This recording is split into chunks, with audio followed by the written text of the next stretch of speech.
I must say, it is quite nice having a better iTablet thingy. Yes! So you guys asked, and so I decided to go ahead and get another iPad so you can finally actually see what I look like in my living room. Pretty cool. Okay. All right, today I'm going to go right into it. I'm going to talk about client stories. And yes, as usual, I always have what? Energy, energy, energy. I just want to remind you guys the benefits of being in a highly adapted keto state. But right now, with the first story, it's about a guy, one of my clients, because I learned so much from you guys.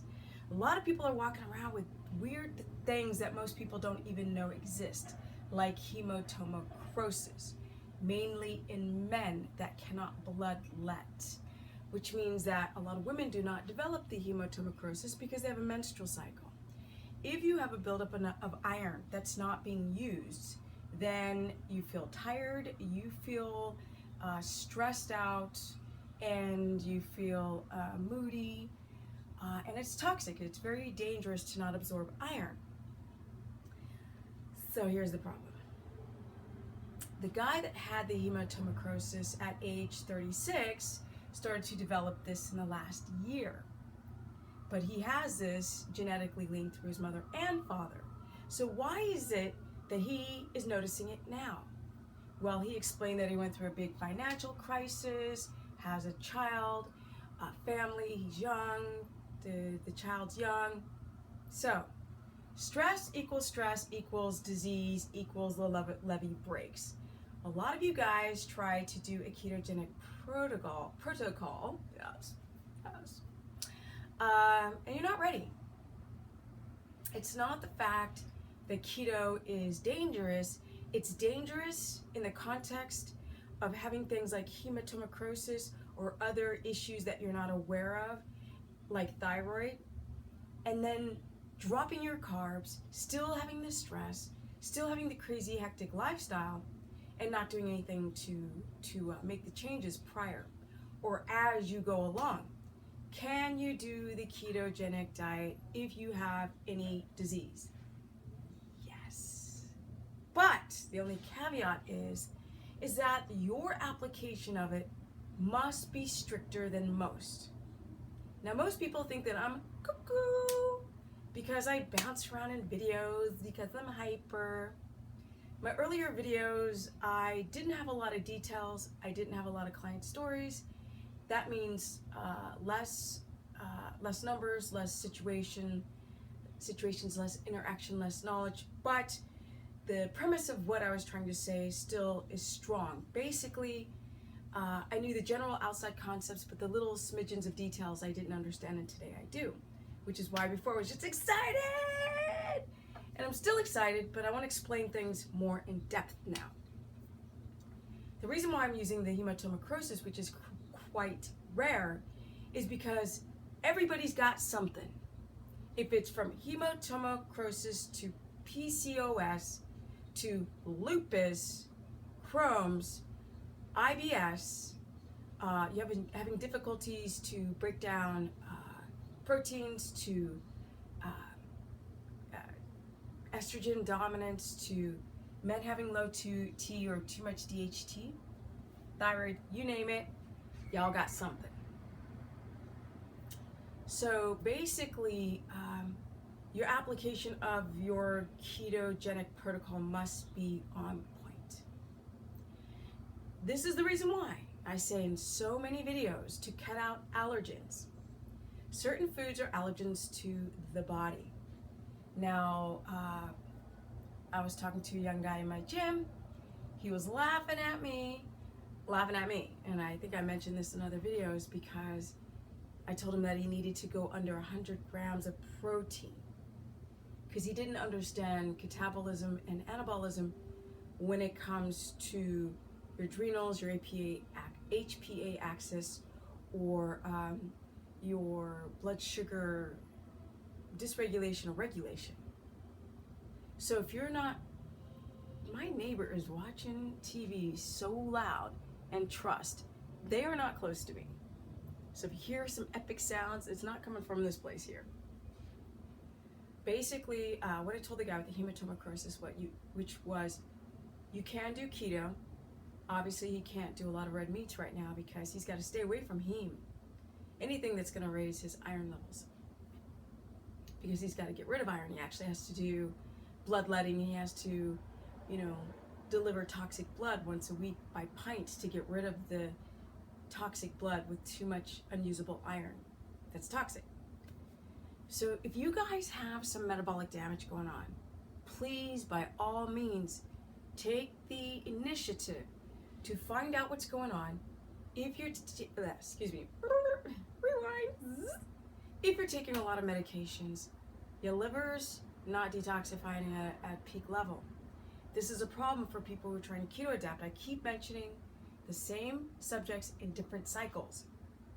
If you can't detox, if you're constipated, if you got estrogen dominance, if you have low liver function, you're not going to keto adapt.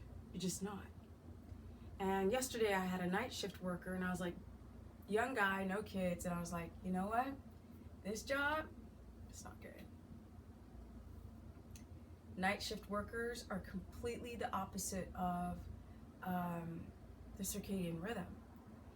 Your body likes to release growth hormone between 10 and 12 a.m. So if you're not asleep at that time, your body's not healing. A lot of you guys have dreams on the later half of your evening, towards the morning. So you're like, I have dreams every night. But the first half of your sleep, you're not dreaming. You're not repairing. Fat loss happens at night, especially between 10 and 3 a.m. So for this guy who's got the hematomacrosis, he wasn't going to bed on time. He wasn't getting good quality of sleep. He wasn't doing things like diaphragmatic breathing, yellow lamps, blue blockers, anything to take down the stress. If you guys do not put yourself more into a parasympathetic state after 5 p.m., you will not keto adapt. So what should you do instead? Should you go back on carbs? Well, perhaps you should graduate your carbs slowly down by using sweet potato, root vegetables. Now, this is if you don't have any thyroid issue. Yeah! Just gotta throw one of those in there. So guys, that's it. It was just a quick story about a client that it doesn't matter if you have MS or Crohn's or lupus or PCOS or estrogen dominance, or if you're having PTSD, if you're having all these acronyms, if you're having PMS, your hormones are out of whack. Especially your corticotropic hormones, cortisol. So we have got to be able to de-stress, guys. If you can't de-stress, it doesn't matter what diet you do, you will not be successful at it. So get your butt to bed. Create the sympathetic day and the parasympathetic evening. Do everything you can to get your butt to bed early. Because that's where the beauty, this is where the business happens, right? This is the business, not on shitty quality video, and I said shitey on accident. So if you guys want to learn more, go to stephanieperson.com. I do consultations, because before I didn't mention that I did consultations, so people got confused. You can go to Stephanie the Business Person on my Facebook fan page, where I like to talk about the body. Or Stephanie KETOGENIC on Instagram me for some fun stuff. But the most important thing that I love is Periscope. So go download the app. I'm going to say this in every video until you guys get it. Download the app. Look for Steph the Business. Add me, Steph the Business with BIZNESS. And that's also my Twitter handle. Yes, so fabulous. And I do live broadcasts. This way, the live broadcasts are Q&As. YouTube, great, but not great. I can't interact with you guys. So on this subject, if I were to do a broadcast on hematomacrosis or any other type of autoimmune or any type of multiple sclerosis or Addison's disease, or your cortisol's too low, whatever it is, I'm getting stupid notifications. Whatever it is, we can have a conversation about it. You guys can ask the questions, especially is ketogenesis a really great protocol to help the inflammation from autoimmune, which it is. All right, guys, so don't forget to download the app. Go to the Apple Store or the Playhouse, download the app, add me, and I go live. You can talk to me live instead of this YouTube stuff. All right, peace out. Yeah, I love new technology.